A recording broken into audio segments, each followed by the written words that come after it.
ए मेरे रब, हमारे हाल पे रहम खा और हमें इस याजूज और माजूज की मुसीबत से नजात दिला दे।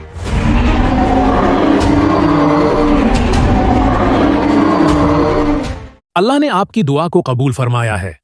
जल्द याजूज और माजूज पर अजाब भेजा जाएगा और फिर आप पहाड़ से नीचे तशरीफ ले जा सकते हैं।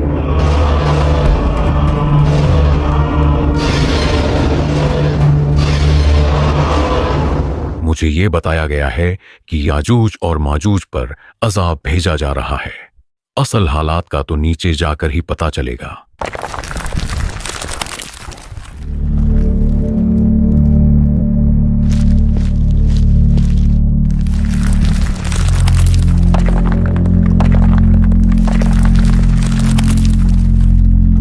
जनाबे ईसा, याजूज और माजूज सब मर चुके हैं।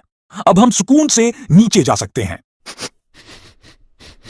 ये नाकाबिले बर्दाश्त बदबू है। जमीन मुकम्मल बंजर हो चुकी है और इस कदर लाशों से भर चुकी है कि हमारे रहने के लिए जगह ही नहीं बची। ए पालने वाले, तू हमारी मदद फरमा।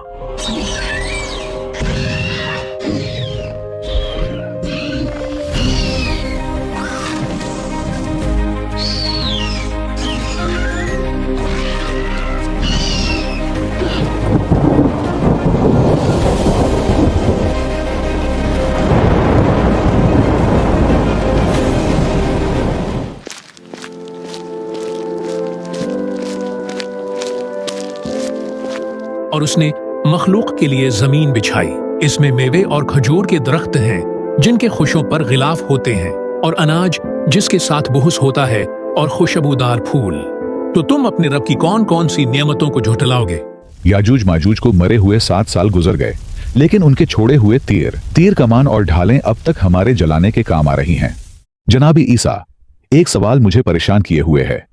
मैं जानता हूं आप अल्लाह के बरगुज़ीदा पैगंबरों में से एक हैं। आप बिन बाप के पैदा हुए और पैदा होते साथ ही अपनी मां मरियम की गोद में बोल उठे। अल्लाह ने आपको कई ऐसे मोजज़ात अता किए जो शायद किसी और रसूल के हिस्से में नहीं आए, जैसे मुर्दों को जिंदा करना और नाबीना को बीनाई अता करना। इस सब के बावजूद आप पर नाजिल की गई किताब इंजील को छोड़कर आप कुरान में बताई गई शरीयत पर क्यों अमल करते हैं? ये बात सच है कि मैं अल्लाह का एक नबी हूं, और यही वजह है अब भी अल्लाह के पैगामात मुझ तक पहुंच रहे हैं। लेकिन मैं इस बार आखिरी नबी मोहम्मद सल्लल्लाहु अलैहि वसल्लम का एक उम्मती बनकर आया हूं।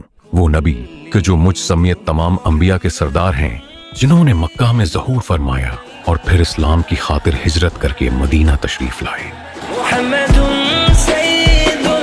इनके अहले बैत और असहाब ने इस्लाम को बचाने के लिए बहुत कुर्बानियां दी, और यूं इस्लाम दुनिया भर में फैला, और मुझ समेत आज हम सब मुसलमान और उम्मती हैं।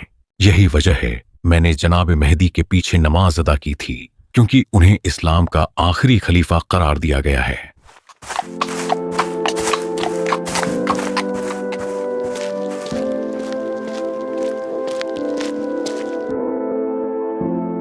अस्सलामु अलैका या रसूल अल्लाह।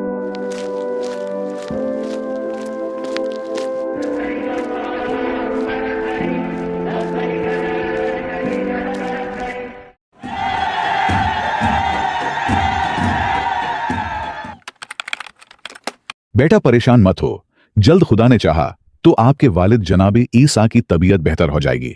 मुझे वापस आए हुए 40 साल हो गए, और अब ये मेरा शायद आखिरी वक्त है।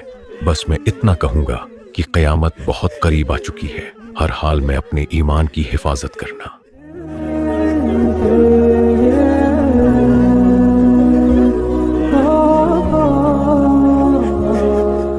गजब हो गया।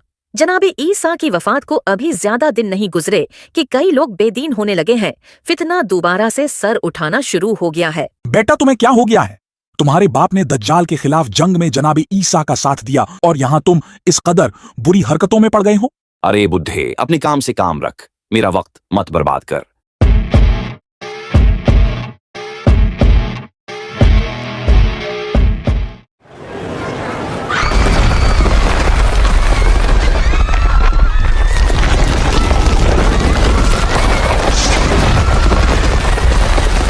अब तक तकरीबन 3 जगह जमीन के धंस जाने के वाकयात पेश आ चुके हैं।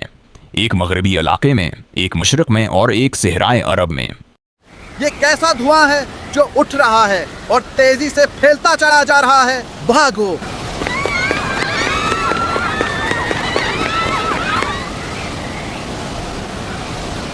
हैरत की बात है, ये धुआं किसी मोमिन पर असर नहीं कर रहा, जबकि बदकार लोग सब इसकी जद में हैं।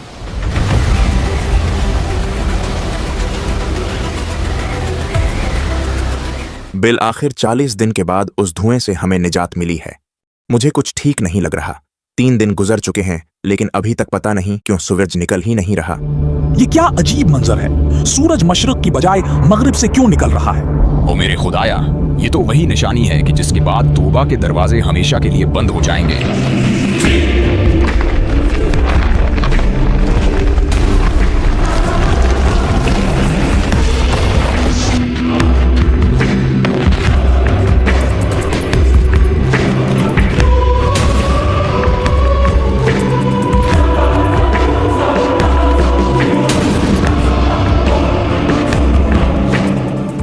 मैं दाबतुल अर्ज, वही कि जिसकी आमद का कई सौ साल पहले कुरान में बता दिया गया था, लेकिन अफसोस कि तुम लोगों ने कुरान से दूरी इख्तियार की। मेरे एक हाथ में मूसा नबी की असा कि जिससे मोमिन के चेहरे को रोशन कर दूंगा, और दूसरे हाथ में सुलेमान नबी की अंगूठी है कि जिससे काफिर की नाक पर लकीर खींचूंगा।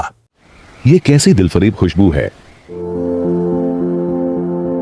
बहुत से मुसलमान लोग जिनको मैं जानता हूं, वो न जाने कैसे सब एक साथ मर गए हैं।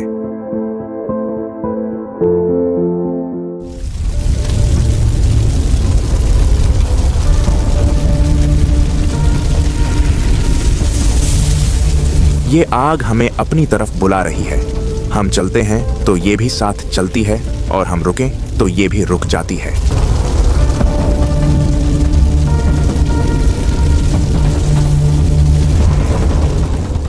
ऐसा लगता है सब यहाँ जमा किए गए हैं। ये आग हमें यहाँ लाई है।